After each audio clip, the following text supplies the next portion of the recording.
அகிலத்தில் மிகவும் உயர்ந்த சக்தி யாது? தம்மில் சிலர் அஸ்திரங்கள் என கூறலாம், ஒரு சிலர் சாஸ்திரங்கள் எனலாம், சிலர் புத்தி என்பார்கள், சிலர் அது பலம் என்பார்கள்.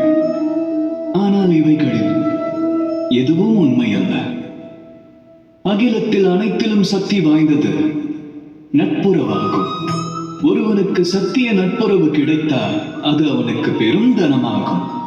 வாழ்வில் இன்னல் உருவானால் நட்புறவானது அவனை கவசமாக காக்கும். வாழ்வில் பாதை தவறினால் அதே நட்பு சாஸ்திரமாகி நல்வழி காட்டும். சதிவலையில் ஒருவேளை வீழ்ந்தால் புத்தி கூர்மை கொண்டு நட்பை வெளிக்கொணரும். ஒருவன் தனிமையில் வாடினால் மனம் குளிரும் ஆறுதல் வார்த்தைகள் கூறும்.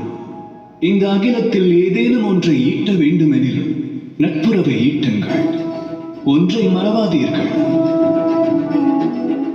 இந்த அகண்ட அகிலம் தனில் நட்பினை எவர் தன்னுடைய பெரும் பலமாய் கருதுகிறாரோ அந்த ஒருவர் இந்த அகிலத்தின் சக்தி வாய்ந்த நபராக மாறிவிடுவார்.